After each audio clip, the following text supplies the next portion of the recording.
Have you ever stopped to think about what friendship really means as we get older? When I was young, I thought friends were the people who filled my days with laughter, adventure, and endless possibilities. But now, in my 70s, I see friendship through a different lens, one shaped by decades of joy, heartache, and everything in between. Life has a way of teaching us what matters most. And for me, some of the deepest lessons have been about the people I call friends. Over the years, I've learned that friendship isn't just a nice addition to life. It's a cornerstone of who we are, especially as we age. In this video, I'm going to share 5 key lessons about friendship that I've gathered after decades of life experience. These aren't just passing thoughts. They're truths I've lived, sometimes learned the hard way, through moments of connection and loss. Whether you're in your 50s, 60s, 70s, or beyond, I hope these insights resonate with you and maybe even shift how you see the friendships in your own life. We'll explore why some bonds last a lifetime while others fade, and how the wisdom of age can help us build relationships that truly matter. So, grab a cup of coffee, settle in, and let's dive into these lessons together. If you're new here, I'd love for you to subscribe and hit that bell so you don't miss any future videos where we explore the wisdom that comes with age. Now, let's get started with the first lesson I learned about friendship after all these years. Lesson 1: quality over quantity. The first lesson I've learned is that when it comes to friendship, quality matters far more than quantity. In my younger days, I thought the goal was to have as many friends as possible. I'd go to gatherings, collect phone numbers, and pride myself on knowing so many people. But as the decades rolled by, I realized something. Most of those connections were like ships passing in the night, there for a moment, then gone. What stayed, what really counted, were the few friends who showed up when life wasn't so shiny. Let me tell you about a friend named Clara. We met in our 30s at a neighborhood picnic. She was quiet, not the life of the party, but there was a steadiness to her I liked. Over the years, our friendship grew through small moments, coffee chats, helping each other with yard work, that sort of thing. Then, in my late 50s, I went through a rough patch. I'd lost my job unexpectedly, and the uncertainty hit me hard. A lot of people I'd called friends sent a quick, "Sorry to hear that" message and moved on. But Clara? She showed up at my door with a homemade casserole and sat with me for hours, not saying much, just listening. She didn't try to fix it. She was just there. That's when I knew what a real friend looked like. Contrast that with someone I'll call Dan. Dan and I went way back to our 20s. We'd had some great times, road trips, late night talks, but when I hit that low point, he was always too busy. He'd say he'd call, but he never did. I kept reaching out for a while, hoping he'd come around, but eventually I let it go. It hurt, but it taught me something. A friendship isn't about how long you've known someone or how much fun you've had. It's about who's willing to stick around when the going gets tough. Another moment that drove this home was when I moved across the state in my 60s. I left behind a big circle of acquaintances, people I'd see at events or chat with over the fence. But only a few kept in touch. One was a guy named Henry. We'd been friends since our kids were little, and even with the distance, he'd call every few weeks just to check in. Once, he even drove 3 hours to help me fix a leaky roof. That kind of effort showed me that depth beats breadth every time. What I've learned is that as we age, our energy and time become more precious. We can't spread ourselves thin trying to keep up with everyone. Instead, it's about finding those few people who make you feel seen, valued, and supported, and giving them the same in return. It's not about having a crowded address book. It's about having a handful of names you can count on. So, here's my advice. Take a look at your friendships. Who's really there for you? Who lifts you up instead of draining you? Don't be afraid to let go of the ones that don't fit anymore. It's not a failure, it's growth. Focus on the Claras and Henrys in your life. Nurture those bonds, because one true friend is worth more than a dozen who only show up for the good times. If this lesson's hitting home for you, drop a lesson 1 in the comments below. I'd love to know you're with me. Let's move on to the next one. Lesson 2, reciprocity is key. The second lesson I've learned is that reciprocity is the heartbeat of any lasting friendship. A friendship can't survive if it's all give and no take, or all take and no give. It's about balance, about both people showing up for each other. Over the decades, I've seen how this truth plays out, sometimes painfully, and it's shaped how I approach every relationship I have. I once had a friend named Paul. We met in our 40s through work, and for a while, we got along great. We'd grab beers after hours, talk about life, and I thought we had a solid bond. But as time went on, I noticed a pattern. Paul was always the one needing something, a ride, advice, a loan he'd pay back soon. I didn't mind at first. Helping felt good. But whenever I needed support, like when my car broke down or I just wanted to vent, he was suddenly unavailable. Excuses piled up, and I started feeling more like his assistant than his friend. After years of this, I was exhausted. I stopped calling and he didn't notice. That's when I realized a friendship without give and take isn't a friendship. It's a chore. Then there's my friend Ellen. We've known each other since our kids were in school together over 40 years now. What's kept us close is how we've always been there for each other. When her husband passed away in her 60s, I helped her sort through his things, sat with her through the quiet nights. A few years later, when I broke my leg and couldn't get around, Ellen was the one bringing me groceries and keeping my spirits up. We don't keep score, it's not like that, but there's a natural rhythm of support that flows both ways. That's why we're still friends today. I saw this lesson again when I retired. Some friendships from my working days faded because they were one-sided. Me always checking in, them never bothering. But the ones that lasted, like with Ellen or my old neighbor Sam, were built on mutual effort. Sam and I would trade favors, lawnmower repairs for a batch of his wife's cookies, and we'd talk for hours on his porch. It wasn't forced, it was equal.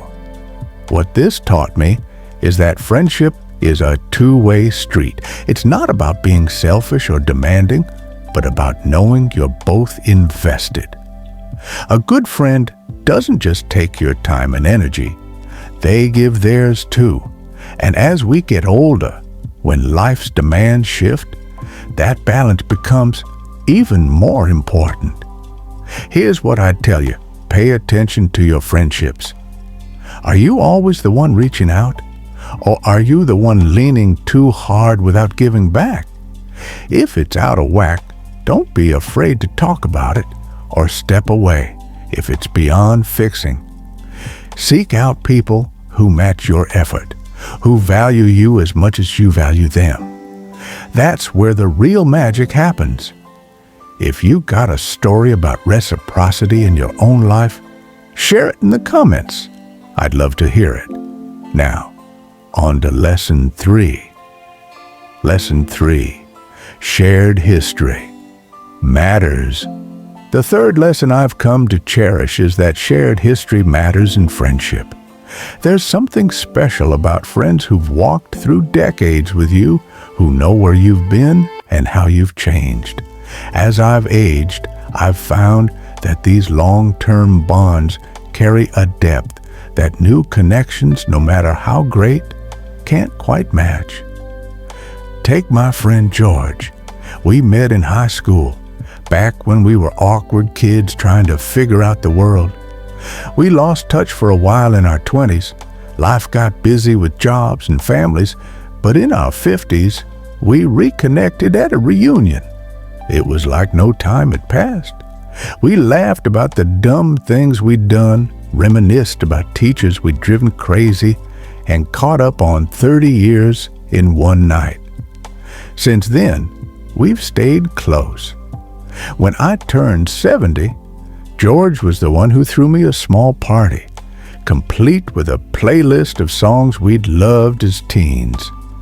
He gets me in a way others don't, because he's seen the whole story, my triumphs, my stumbles, all of it. Then there's my friend Ruth.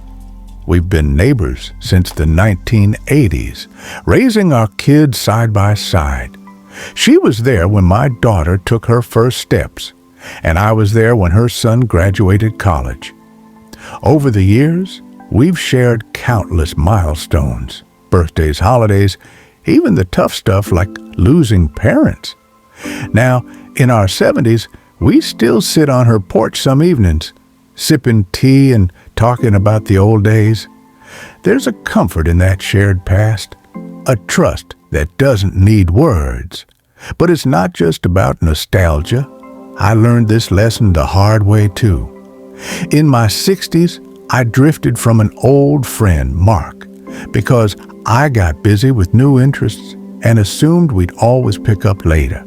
Later never came. He passed away suddenly, and I was left wishing I'd made time. That hit me hard. It showed me that those long-term friends aren't replaceable. They hold pieces of your life you can't get back. What I've realized is that shared history gives friendship a foundation. It's not about living in the past, it's about having someone who understands your roots. As we age, when new friends are harder to make, those old bonds become a treasure. They remind you who you are, even when the world changes around you. My advice? Don't let those long-time friends slip away. Reach out, even if it's been years. Send a letter, make a call, plan a visit. And if you're lucky enough to have them still, hold them close. Tell them what they mean to you, because a friend who's seen you through decades is a rare gift. If this one's resonating, let me know with a Lesson 3 in the comments. Let's keep going. Lesson 4, Adaptability in Friendship.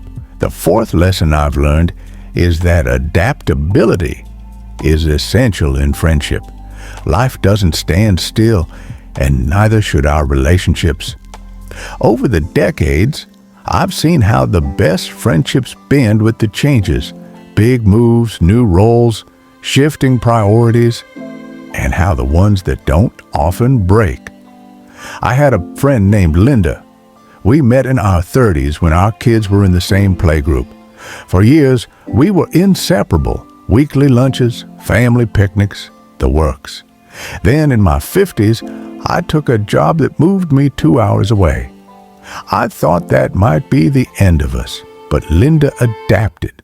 She started driving down once a month, and I'd meet her halfway when I could. When kids and work got in the way, we switched to long phone calls. Now, in our 70s, we use video chats to keep up. She adjusted to every curve life threw at us, and that's why we're still friends. On the flip side, there was Jim. We'd been buddies since our 40s, bonded over fishing trips and barbecues. But when I became a grandfather and started spending weekends with my grandkids, Jim couldn't handle it. He wanted our old routine. Early mornings by the lake, no exceptions. I tried explaining my new priorities, but he just grumbled about how I'd changed. Eventually, he stopped calling, and I let it go. It was sad, but it showed me. If a friendship can't stretch, it snaps. Another example came in my 60s when my friend Ted supported me through a career shift. I'd been a teacher for decades, but I decided to try writing. A big leap. Some friends thought I was nuts, but Ted cheered me on. He'd read my rough drafts, give honest feedback, and even bought my first book. His willingness to roll with my reinvention kept us tight. What I've learned is that life stages, retirement, loss, new passions, test friendships. The ones that last are with people who can adapt alongside you, who don't cling to how things used to be. As we age, flexibility becomes a gift we give each other. Here's my take for you. Embrace change in your friendships. If a friend's life shifts, find new ways to connect. Adjust the when, where, and how. And be honest about your own changes. Let them adapt to you too. The friendships that weather life's seasons are the ones worth keeping. Drop a lesson 4 in the comments if this one's speaking to you. On to the last lesson. Lesson 5. The power of presence. The 5th and final lesson I've learned is about the power of presence. Sometimes the greatest gift a friend can give isn't advice or grand gestures. It's simply being there. Over the decades, I've seen how those quiet moments of togetherness can mean more than words ever could. I'll never forget my friend Walter. In my late 60s, I lost my brother to a long illness. It was one of the hardest times of my life. Grief came in waves, and I didn't know how to handle it. Walter, who I'd known since our 40s, didn't try to cheer me up or fill the silence with platitudes. Instead, he came over one rainy afternoon with a thermos of coffee. We sat on my back porch for hours watching the rain, barely speaking. He didn't need to say anything. His presence said it all. I felt less alone because he was there, steady and quiet, letting me feel what I needed to feel. I've tried to pay that forward too. A few years back, my friend Nancy was going through a divorce in her 70s. She didn't want to talk much, just kept saying she was fine. So I started showing up anyway. I'd bring over a puzzle or a deck of cards, and we'd sit at her kitchen table working on it together. No big conversations, just company. One day she looked up and said, "You being here makes this bearable." That stuck with me. I learned this lesson earlier too in my 50s when a friend named Bill was recovering from surgery. I'd stop by with a sandwich, sit with him while he rested. He later told me those visits were what kept him going. Not the food, but the fact I showed up. What I've realized is that presence is powerful because it's selfless. It's not about fixing things or proving anything. It's about sharing space, showing you care. As we age, when words can feel inadequate, just being there becomes a language of its own. My advice: don't underestimate the impact of showing up. If a friend's struggling, don't wait for them to ask. Go to them, sit with them, listen, or just stay close. And if you're the one hurting, let your friends know you need their presence, not their solutions. It's those moments that build unbreakable bonds. If this lesson's touched you, comment Lesson 5 below. I'd love to hear your thoughts. Now, let's wrap this up. So, there you have it. 5 lessons about friendship I've learned after decades of life experience. Quality over quantity, showing us that a few deep connections beat a crowd of acquaintances. Reciprocity, the give and take that keeps friendships alive. Shared history, the treasure of friends who've seen us through time. Adaptability, the flexibility that lets bonds endure life's changes. And the power of presence, the quiet strength of just being there. These lessons have shaped how I see friendship, and I hope they spark something for you too. Think about your own friends. Who's been there through thick and thin? Who could use your presence right now? As we age, friendship becomes less about filling time and more about enriching our lives. It's never too late to deepen those ties or let go of what doesn't serve you.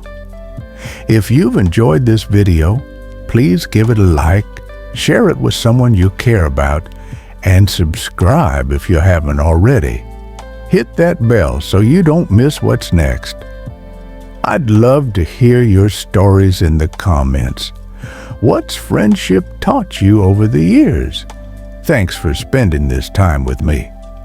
Here's to the friends who make life richer, no matter how many decades we've got behind us.